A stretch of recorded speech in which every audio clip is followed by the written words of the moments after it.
The Adventures of Shamrock Jolnes. I'm fortunate enough to count Shamrock Jolnes, the renowned New York detective, as a friend. Jolnes is what they call an inside man in the city's detective force. He's a master of the typewriter, and his job, whenever there's a murder mystery to solve, is to sit at a desk phone at headquarters and take down messages from cranks who call in claiming to have committed the crime. However, on his days off, when confessions are slow and the newspapers have already unearthed multiple suspects, Jolnes enjoys taking me around town, showcasing his remarkable powers of observation and deduction, much to my delight and education. The other day, I dropped by headquarters and found the great detective deep in thought, staring at a string tied tightly around his little finger. "Good morning, what's up?" he said, without turning his head. "I'm glad to see you've finally gotten electric lights installed in your house." "How did you know that?" I asked, bewildered. I never mentioned it to anyone, and the wiring was a rush job, only finished this morning. "Easy," Jolnes said, with a genial smile. "When you came in, I caught the scent of your cigar. I recognize an expensive cigar, and I know that only a handful of men in New York can afford to indulge in cigars and pay gas bills at the same time. That one was easy, but I'm currently working on a little problem of my own." "Why the string on your finger?" I asked. "That's the problem," Jolnes said. "My wife tied it on this morning to remind me of something I needed to send home. Sit down, what's up, and excuse me for a moment." The distinguished detective went to a wall phone and stood listening for about 10 minutes. "Were you listening to a confession?" I asked when he returned to his chair. "Perhaps," he replied with a smile. "To be honest, I've cut out the morphine. I've been using it so much that it doesn't have much effect on me anymore. I need something stronger. This phone is connected to a room at the Waldorf where they're having an author reading. Now, back to solving this string mystery." After 5 minutes of silent contemplation, Jolnes looked at me with a smile and nodded his head. "Wonderful man," I exclaimed. "Already?" "It's quite simple," he said, holding up his finger. "See this knot? It's there to prevent me from forgetting. It's a forget-me-not. A forget-me-not is a flower. I was supposed to send home a sack of flour." "Brilliant!" I cried, unable to contain my admiration. "Fancy a walk?" Jolnes suggested. "The only case of significance right now is the one involving Old Man McCarty, 104 years old, who died after eating too many bananas. The evidence points strongly to the mafia, so the police have surrounded the 2nd Avenue Katzenjammer Gambrinus Club No. 2, and it's only a matter of time before they catch the assassin. The detective force hasn't been called in to assist." Jolnes and I headed out and up the street towards the corner where we could catch the streetcar. Halfway up the block, we ran into Rheingelder, an acquaintance who worked at City Hall. "Good morning, Rheingelder," Jolnes greeted him. "That was a nice breakfast you had this morning." Always on the lookout for Jolnes's remarkable deductions, I noticed his eye flash for an instant towards a long, yellow stain on Rheingelder's shirt front, and a smaller one on his chin. Clearly, egg yolk. "Oh, that is some of your detectiveness," Rheingelder chuckled, shaking with amusement. "Well, I bet you trinkets and cigars all round that you cannot tell what I had for breakfast." "Done," Jolnes said. "Sausage, pumpernickel, and coffee." Rheingelder admitted the accuracy of the guess and paid the bet. As we continued, I said to Jolnes, "I thought you looked at the egg spilled on his shirt and chin." "I did," Jolnes replied. "That's where I started my deduction. Rheingelder is a very economical, thrifty man. Yesterday, eggs dropped to 28 cents a dozen. Today, they're 42. Rheingelder ate eggs yesterday, and today he went back to his usual fare. It's a simple observation. What's up? Elementary. When we boarded the streetcar, We found all the seats occupied, mostly by ladies. Jolnes and I stood on the rear platform. In the middle of the car sat an elderly gentleman with a short gray beard, looking like the typical well-dressed New Yorker. As more ladies boarded at each stop, several were forced to stand, glaring pointedly at the man who occupied the coveted seat. Yet, he remained firmly in his place. "We New Yorkers," I commented to Jolnes, "have practically lost our manners in public." "Perhaps," Jolnes said lightly, "but the man you're referring to is a very chivalrous gentleman from old Virginia. He's spending a few days in New York with his wife and 2 daughters, and he leaves for the South tonight." "You know him, then?" I asked, amazed.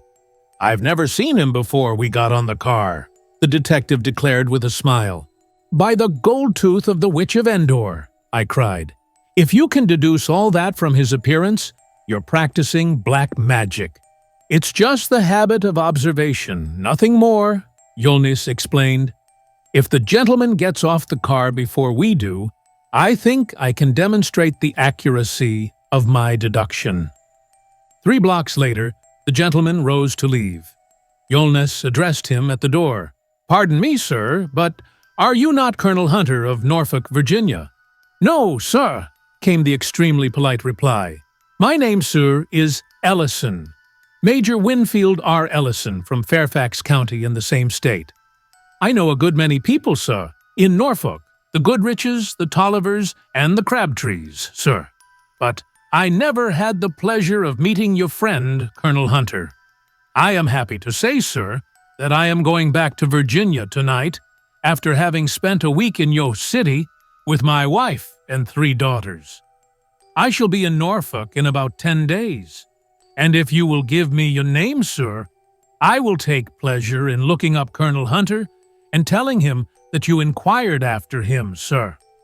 "Thank you," said Jolnes.